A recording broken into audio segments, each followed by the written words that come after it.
Oh! What are you doing? Oh! What are you doing in my kitchen cabinet? Well, I've had many people ask me how to make South African biltong. And it's not biltong, it's biltong. And so as a South African living in Canada, I'm going to show you how to make the biltong. Right, so what you're gonna need is meat, obviously. Biltong is like jerky, but not like jerky. It's actually good. You need meat. Good old cheap meat. Don't buy expensive meat. You want eye of round, it's called here. In South Africa, we used to call this silver side. Get this from Costco. The cheapest meat you can find because you're gonna cure it. Then what you need for your curing process is salt. I like to buy the rock salt from Bulk Barn. You're also gonna need some malt vinegar. It's a fine vintage. And you're gonna need black pepper. I like to use coarse black pepper. You're gonna need coriander seeds and a little bit of sugar. And I like to use, I don't know what it's called, dark brown. It's like molasses type sugar. Works great. All right, this is the last time you see my face for a bit. Now, you see my hands. Alrighty then. Okay, so this is the meat. Preferably you want fresh meat cut right from the bull. Nope, that doesn't make sense. You want fresh meat, but vacuum packed's fine. I just find I rinse it.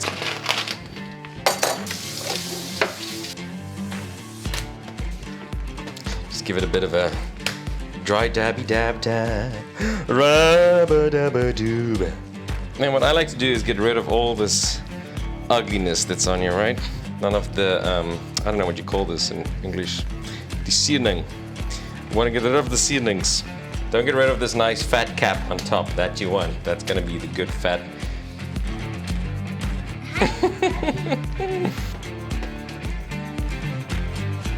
Alright, so the next step now, once I've cleaned it all up, is I divide this big old piece of eye of round kind of in the middle-ish.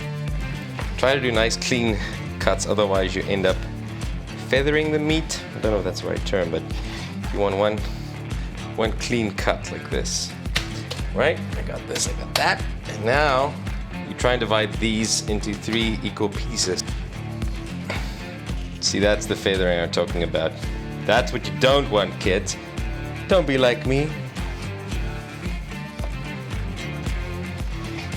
Now you need a big old oven pan or glassware. So now is where you need your salt. Super coarse. This is the kind of stuff you don't want to chew on. And then I start by doing a little layer. Just cover it, kind of there. And now you're going to take the top 2 pieces that you cut off. Doesn't really matter. Really get it in the salt there. You might have to go skew with this one.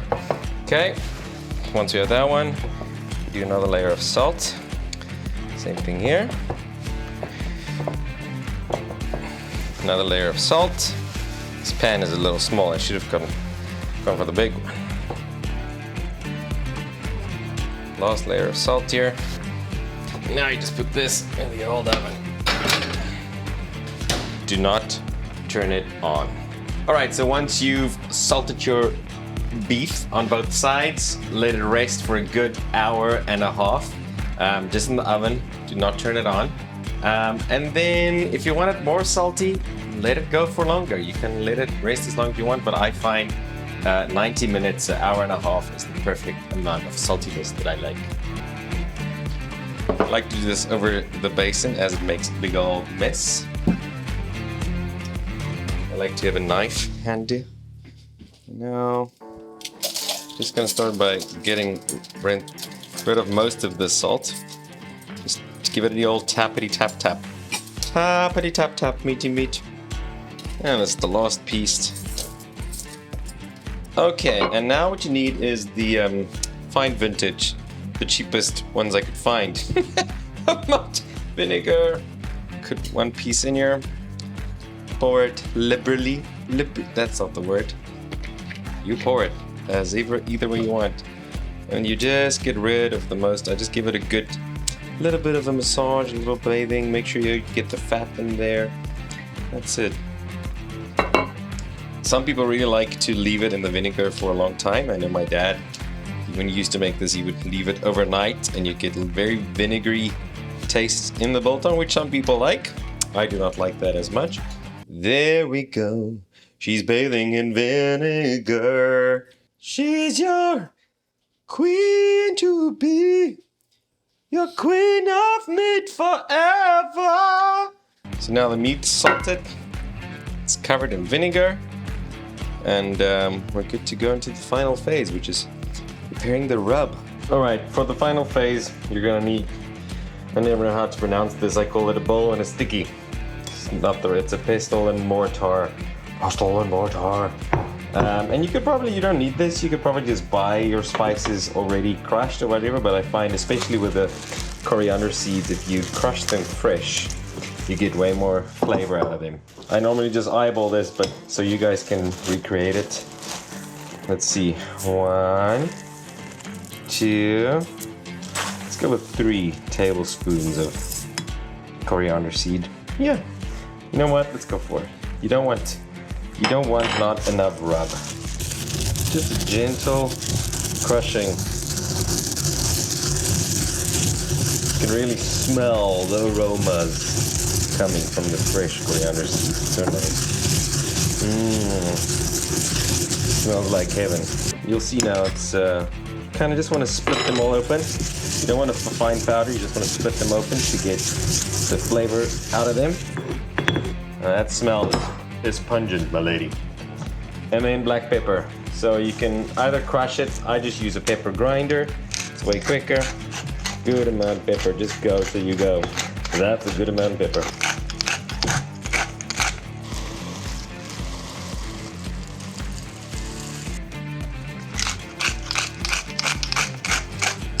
Yeah, it's about right.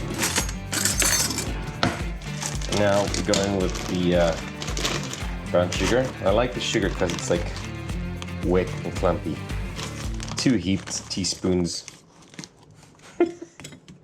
The sugar really helps make your rub stick to the meat.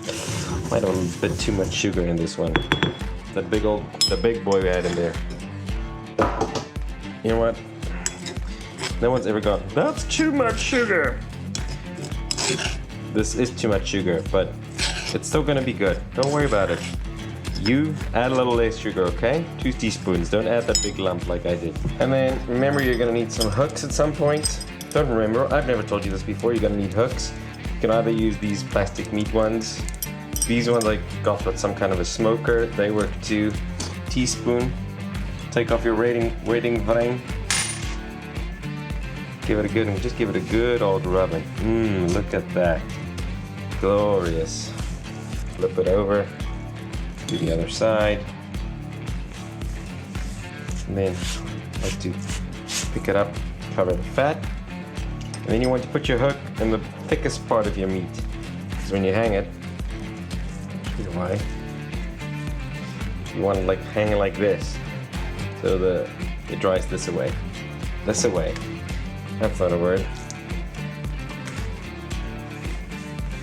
The coriander seed is what really makes this nice. All right, and then the last piece of this is now to go and hang this meat up. I'm going to show you some footage of what that looks like. I've got a little cage that's got fans on top, and make sure that there's good ventilation. You can build something like that. Some people use like storage totes, put pegs down, and computer fans. I've got a computer fan that uses mine, and then within a week, you'd be good to start cutting and eating your first piece.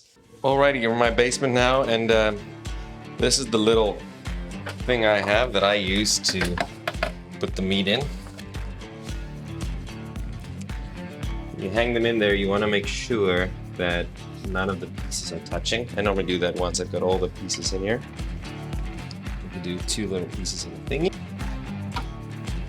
Turn around. Bright meat. Yeah, so now I just make sure nothing, you don't want any of these pieces of meat touch because that could actually sometimes cause them to create some mold. There you go. And you can leave it there for a long time. This one has been there since 1994. Not really, but it's been there for a while. It's pretty dry, which we don't really like. We like to eat it within like a week, 2 weeks. But if you forget it there, you can still eat this. It's great. Hello again. Well, it's been 4 days now, and we can try our first piece of biltong. Let me show what it looks like. Well, as you can see, it's got a lot of the dried coriander. If you want to dry it in this, you can go more. But like I said, I like it medium rare, like I like my steak. So I normally take off some of this coriander over the sink, like such. Slap the meat once again. Slap at the meat. Because now all the flavor has been absorbed into the meat. You don't need it on top anymore. And now you can just cut nice slices with a sharp knife.